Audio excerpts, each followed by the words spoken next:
celebrity accountant, none other than the beautiful Miss Chantel Williams, a.k.a. the Sassy Accountant. Yes. Welcome to the show and welcome to the hot seat. I see, I'm ready. You ready? Now, on a personal note, Okay. I have to thank you publicly for doing my taxes. If you guys need your taxes done, holler at your girl right here. She got me right. I'm ready to, and Shantae is over there co-signing. We ready to ball out with our taxes. Yes. I'm going to give you some crab legs. I'm going to tell them throw a shark in that thing. Not a shark. A shark. I want a whole shark in my crab legs. No, but seriously, thank you for joining us. You're very welcome. Welcome to the show. We got a lot of stuff to cover. Okay. How are you feeling? I'm feeling good. Feeling good? Yeah. You nervous? Not at all. I think you're more comfortable than me. Listen, you do this. We do this. Teamwork make the dream work, baby. There you go. All right, I know you guys are ready for the good stuff. So on that note, let's get into the breakdown. Ooh. So a New Jersey father has been arrested after he was caught on camera walking into a high school to confront a teenage boy for bullying his daughter. Let's roll the footage. What's wrong with you, bro? Scary shit. It's not him. Scary shit. I don't know who it is. I know anybody else was wrong. And my daughter. Now, that was 38-year-old Aaron Thomas at Paulsboro High School in Gloucester County. Now, he has been charged with simple assault, making terroristic threats, trespassing, and disorderly conduct. So apparently this all started because he was signing his daughter out of school. Apparently she was having an issue with that particular teenage boy over some photos. Okay. We don't know if the photos were explicit photos or what nature the photographs were, but he went into the classroom, confronted the boy, cursed him out, grabbed another teenage boy by the arm, and ultimately left the classroom. A lot of people on social media, you know, wearing their opinions. Now, I don't have kids, but if I had a daughter and a boy was picking on her, I probably would roll up on the teenage boy too. How now you have kids. I do. How would you feel if some Roll up on him. And if he needs somebody with an attorney, I'll help pay for it, okay? Here's the thing. There are so many young girls who don't have a man to stand up for them. Right. And he probably is he was defending his daughter. Yeah, absolutely. Because one, we don't know the context of the photos. And young boys are mean. Yeah. Like, they're mean. Yeah. They're trying to prove a point for whatever reason, and they're mean. And she probably came at him like, don't do it. Right. Like she came at him with a totally different approach. And then she was like, oh, that didn't work? Okay, I'm gonna call my daddy. Because she knew her daddy was gonna take up for her. Bring some smoke, right. It's unfortunate though, because there's so many shootings and there's these crimes and all these things that take place that it's concerning because the parent was able to pass security and everything else that should have been put in place in order for him to get passed. Exactly. Right? So it's a catch-22. They lucky he didn't pay some other kids to beat the boy up after school though, because it could have went a completely different way. That could have been the wave right there, actually. Hey, but you brought up a good point that he did make it past security. And if we look at the clip, let's pop it, you guys, with no audio. You can see that the teacher comes up behind the guy. He doesn't. You would think if an aggressor an adult is coming at a kid, he would try to intercept that, but he's standing behind the dude. So my thing is, if he can't even protect the kids from an adult that's threatening them, I know he's not protecting the kids from each other. Right. And he probably also knows what's happening in that classroom. And so he was like, yeah, get him. You know, he probably needed a little reinforcement. Get him real quick so he know he's not some big bad wolf. Right. Unfortunately, this dad, trying to protect his daughter, is facing a charge, but hopefully the right people come and stand up for him. Because there are a lot of young women who don't have a man that's protecting them. And he did what any girl or any wife would want them to do for their daughter. Absolutely. Is protect them and stand up for them. And you know, a lot of parents say that they go to the school when their kid is getting bullied, and the response is typically they can't watch every kid all the time. It's kind of the cop-out. So then stuff like this happens, and at that point, I feel like the school is the ones dropping the ball. There's another kind of mother inside of me, okay? and I say that to say I was the oldest. So I defended my little sister, I defended my little brother, and I have twins. So my kids don't know they don't know that they're supposed to stand up to people in a certain manner. They've been in environments that it's always been loving, kind, and respectful. But as they enter into the real world, they're gonna know that there are people out there who are aggressors, and you have to figure out how to handle that situation. Yeah, these schools got to handle it better. And on that note, we got to move on, you guys. So Senator Bernie Sanders, now this one is dear to my heart, you guys. On Wednesday, introduced a bill to establish a standard 4-day work week. The bill is called the 32-Hour Work Week Act, and it is set to protect workers' pay and benefits to ensure there is no loss to pay. We got Shantae over there fist pumping. Now check this out. So over a 4-year period, it will also lower the threshold required for overtime pay. So here's how it goes. If you work longer than 8 hours, you get a time and a half pay. If you work longer than 12 hours, you get double pay.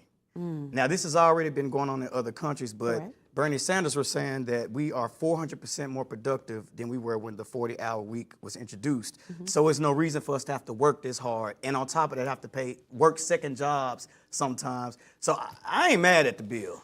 So the only way this is going to work is when the economy truly changes. Right now, it's still... You preach it to the choir. It's still hard for a lot of people. I could not go back into the workforce world unless they were paying me at least $120 an hour. That is my bare minimum. And there are some people who are working for $19 an hour. How do you live? How do you break that down and take care of a family? How do you survive in the real world? Now, nurses already work probably, they're called 4x10, so they work those 4x10s. But then how do you have the doctor's office is open? How do you have court open? How do you have, how does that work when you need to go to the dentist's office? If everybody working Monday through Thursday and Friday you off, where you going? I mean, unless they rotate the other, they would have to figure that out. I wanted to know, because you are an entrepreneur, you own business as well. How do you feel about having employees in the office 4 days a week versus the 5? We actually have staff members who work 4 days a week. We have staff members who work 3 days a week. We have some who only do part-time 5 days a week. And I shouldn't say part-time, but they've broken their schedule up so that they're in the office shorter hours throughout the week. It actually gives great production. The people are productive. They're not tired. They're not sleepy. They want to get their job done because they know, let me get this done so I can leave. It gives a different work environment that people do enjoy working in. And they've been doing it in Europe for a really long time. Like, you get a sleep break. They get a nap. They get a nap break. They get a nap break. Like we get a lunch break, right. But you have to be able to be productive. Now, the problem that you're going to have is people lazy. America has made lazy people. And it's almost like when they went and started working from home. They got lazy. They got caught sleeping on Zoom. Are they lazy or are they tired? They're know lazy. What I'm saying? They're lazy. And I'm going to say the reason they're lazy come on. is because the production didn't change. It wasn't better work and then they took off. It was half done, half and incomplete. I don't know, Chantel. I'm always ride for the less hours, more pay. Because studies have shown that it does increase productivity. It does. That you can't deny the data. It supports that. So, and thanks to Henry Ford, he's the reason we have the 40-hour work week. So I don't know. I'm hoping that this bill gets passed. We need this one to get passed. I think it should get passed, but with structure, because now you have a 4-day work week. How does that work for the kids in school? Are the kids only going to go to school 4 days a week? Because they need all 5, okay? They need all 5. We'll see you guys, but I'm Team Bernie on this one, you guys. But we got to keep it moving. So lead prosecutor Nathan Wade in the case against former President Trump has resigned on Friday after the judge called for him to do so over his romantic relationship with Fulton County District Attorney Fannie Williams. Now, Judge McAfee ruled that the romance created an appearance of a conflict of interest. Now, Nathan resigned, and this is a quote from his resignation. He says, "I am offering my resignation in the interest of democracy and dedication to the American public and to move this case forward as quickly as possible." And Fannie also acknowledged his professionalism. I think it was I feel like Trump's defense is just trying to do anything that could stick. They're trying to side swipe us and get us focused on anything else. But listen, that black man did what he was supposed to do for his black woman, regardless if they're together or not, okay? Listen. He's not going to let him go down. He's still, even if he's not a part of the team, I'm sure he's going to be able to give some support in some way, shape, form, or fashion so that they can get to the end. Like under the table, you think he's going? Now, don't get caught doing it, okay? Don't get caught doing it. I'm just saying, I get it, right? I totally get it.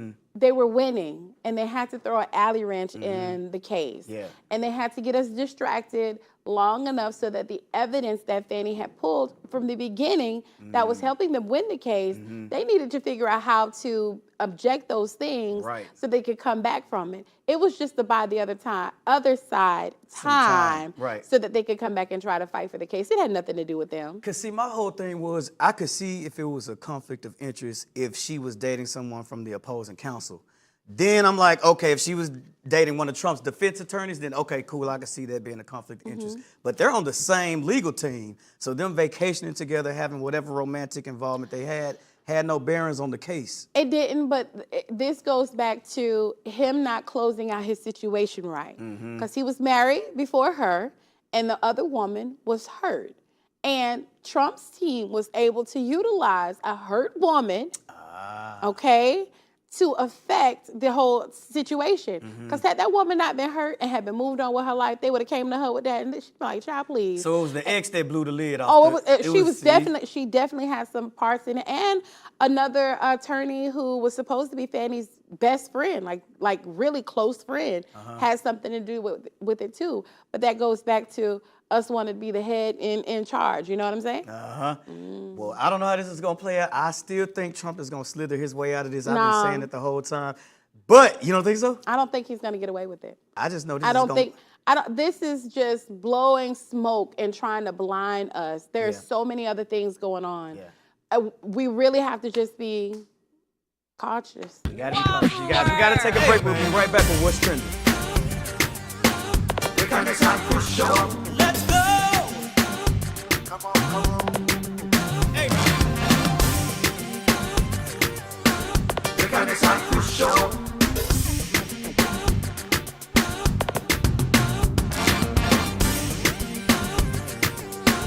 The Candice AFRO Show.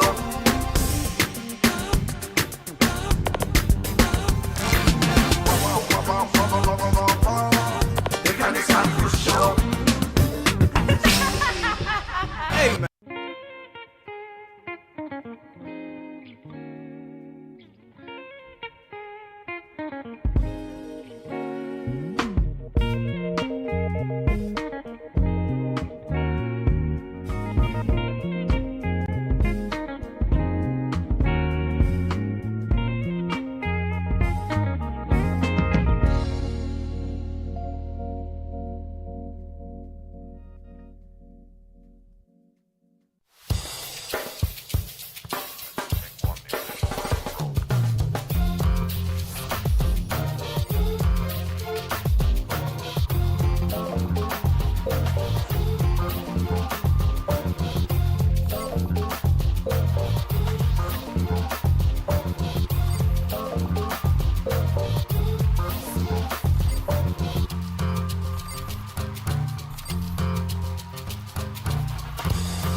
Welcome back to the show. You are just in time for What's Trending. So Oscar winner Regina King has opened up in her first interview since the tragic passing of her only son. Take a look at the clip. A lot of people are going to appreciate that you said it was his choice. The therapy, with psychiatrists and programs, and he just, Ian was like, "I'm tired of talking, Mom." My favorite thing about myself is being Ian's mom. And I can't say that with a smile, with tears, with all of the emotion that comes with that. I can't do that if I did not. And this is in reference to the suicide of her, at the time, 26-year-old son, Ian King. You know, I watched clips from that interview, and first of all, I love Regina King. She's one of my favorite actresses, going back to 227 ever. When I say she's a phenomenal actress, she's played on so many movies and so many shows that people just don't know about that are on like different networks. She's amazing at what she does, and so I think my heart actually was broken for her because she lost her son and she lost acting all at the same time. Oh, yeah. You know, Yeah, because yeah. you have to give it up in order to grieve. To heal. Yeah. But you know what? She said some very profound things. And one of the quotes that she said was that grief Grieving. is love with no place to go. Man, that's deep. That made me cry. That's deep. That literally made me cry when I seen it yesterday, because if you are not dealing with a child who has mental issues, they could have been dealing with this since he was little. Yeah. You know? Yeah. And so when you're fighting with someone who's fighting within themselves and you don't know how to help them, and the only thing you can do is pay therapists and psychiatrists and medication and hospitals, if you haven't lived that life with a person or a child that you love, you don't know the experience. You're literally fighting demons you have no control over. You know, it's funny you said it got you a little choked up. The part that kind of hit me close to home was when she said that she respected his decision. You know, I don't know. And if you've never lost somebody to suicide close to you, it's a very interesting grieving process, because my best friend of 10 years committed suicide in 2019. He actually murdered his baby mama.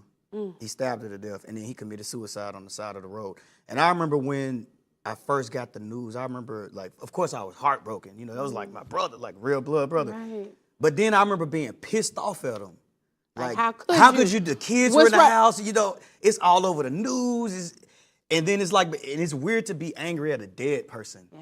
You know what I'm saying? So that Regina King is gonna really like touch some people with it. Like that helped me let go of some stuff. Like I had to respect, like that's what he thought was the best for himself. You know what I mean? Because people don't realize, like, the doctors make you think, you know, that that's the temporary thought, but who is the control over you? Right. You. Right. And so I really respected the fact that she had to take ownership to say, I respect the fact, I respect his decision. Yeah. Because again, we don't know how long and how many years he was in pain and what they were dealing with. Yeah. She simply said he just didn't want to be here anymore. She has to respect it. And that also shows you that no matter how much money you have in this world, it will not buy you happiness. And then she also said that grieving and depression looks different on air. I don't think black people, I don't think we really know how to grieve. We get through the funeral and then we go right back to work the next week. That is so true. And because so my brother, he was murdered at 17. He literally had just turned 17. Wow. And I watched my mom go through years of healing. It took her 17 years from the time he died, 17 years later, to finally say, I'm okay. Yeah. So as a parent, we don't know how long it takes for someone to heal when you've lost a child, but it's painful. Yeah. It's painful to watch. It's painful to experience. Yeah. And we do go right back to work the next day because we don't have enough time. So what I did was, as my kids started getting older, they literally have a therapist. And I let them listen, talk to the people. For real? Talk to them before you talk to a stranger. Talk to them before you talk to someone at school. Yeah. Talk to them so that you can figure out how to talk to me, because you may tell me something that's gonna make me feel away, and I respond as a parent, but not in the space that I needed to respond in. And they've had therapists since they were 15. Wow. But they'll probably live with that, knowing that I can have this person doesn't think that I'm crazy, and it gives me the tools and the resources that I need to be able to communicate with other people or even process my feelings in a no judgment zone. In a safe space. Well, we're happy to see Regina back out there. Prayers up for your healing. Now, we got to keep it moving. So rapper Lil Mama breaks down as she does an interview about her infamous performance with Jay-Z and Alicia Keys. Let's roll the footage. It was like Love on the radio in the morning, Wendy Williams, Angie Martinez, who she talked to Jay. And he was just like, yeah, you know, I didn't like it. And he was so angry. And I didn't make you like depressed or nothing? Bro, I was hurt. I was depressed. I was like, yo, what's going on? And then you got everybody telling you like you're doing bad. People pointing at you like, what did you do? How was you able to get through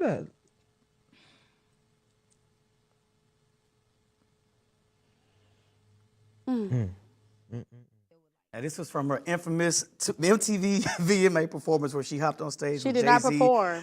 She didn't perform. You keep calling it a performance. Her crashing the performance. She hijacked somebody's performance that they studied and they rehearsed for a show.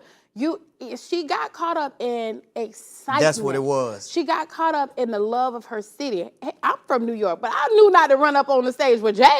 I mean, nah. This is the unpopular opinion, but this is truly. I feel like Jay-Z and Alicia should thank Lil Mama. And I'm going to say why.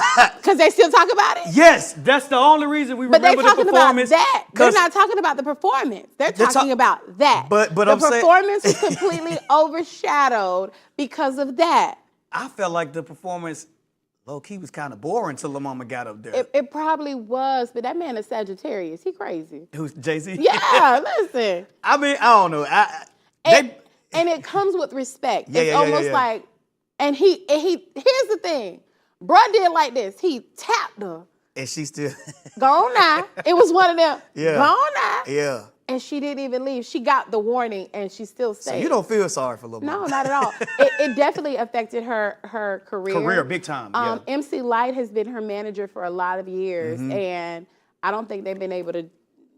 She's done a couple of movies since then, but not like, because she was hosting America's Best Dance Crew. She was a judge on there. I remember that before the MTV Awards. She crashed it. Yeah, she messed up with that one. She messed up, but it's good to see Lil Mama back out there again. So we got to keep it moving, you guys. So Joe Budden drops the trailer for a highly anticipated interview with Candice Owens. Take a look. Do you want to have this talk with me? What is your problem with the LGBTQ community? Oh, I got a lot of them. How much time you got? You see a man is wearing a dress. That's gay. That stuff is just gay. Why do I have to look at Lizzo in a thong and have somebody tell me that it's beautiful? No, I hate that. I just don't think Ice Spice should be singing about farts. Ariana Grande. I would like to talk about your hoe antics. Sexy Red, her baby shower, when her partner's face was in her butt. Disgusting. Don't try to make me love filth. Now, it's no secret that the black community has shunned Candice Owens for the most part because they feel that a lot of her views are anti-black. I don't think Candice Owens is anti-black. I think she just says the stuff that is like, you're not supposed to say that in front of the company type of situation. I think she was raised in a community that wasn't hers. Okay. And because of that, what they said and what they taught her is what she believes. I believe that it's almost like when an African-American man marries a Caucasian woman. Right. And they say, well, how? And then like, well, when he went to school, what you think? That's who he fell in love with. It's almost like this is the space that she was raised in, and she doesn't know that she's captured some of those emotions or those feelings or that anti piece. Yeah.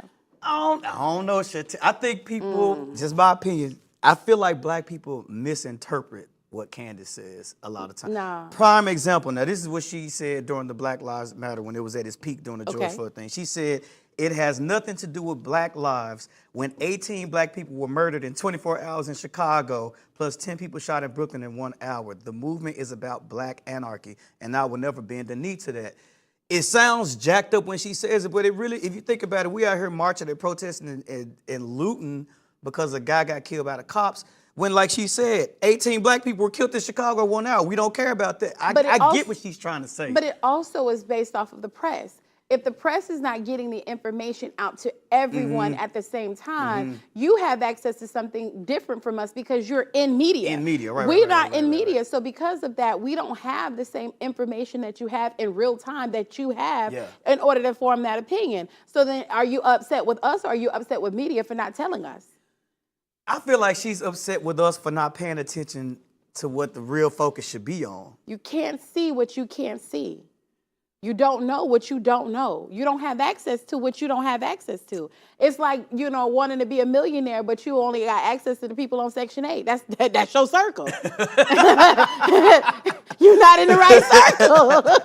Well, I'm going to say this. I'm paying to watch that interview. I want to see what Candice, because he's going to ask her, is she proud to be black? That's the answer everybody wants to hear. Let's see. Let's see. We got to do it. But we got to keep it moving, you guys. So Joey Chavez has announced that she is pregnant with baby number 3. Now, this time she is pregnant by Dallas cornerback Trayvon Diggs, who is 25. She's 35. Let me start by saying that. She's 35. He's 25. Now, her oldest daughter is by Bow Wow. Second child is by Future. And now she's had a baby by Trayvon. Now, a lot of people are saying, is this a trend where the older ladies are getting pregnant by the younger men? Was it? What? So I think first of all, it's one of those cut the check situations, okay? That's what you think? It's about that all the baby daddies got enough money to cut a check. Look, Drake just put out a song called "Rich Baby Daddy" Listen, with Sexy Red on it. So, baby, I do not co-sign Sexy Red, and I do not co-sign her in no way.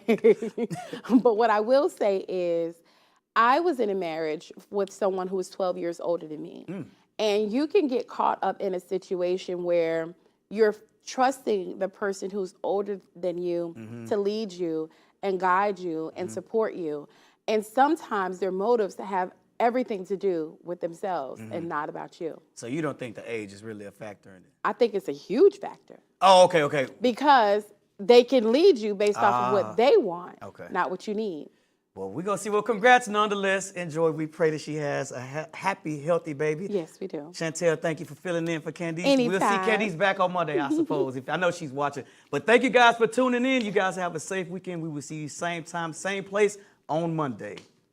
Good job. Good job.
Hey.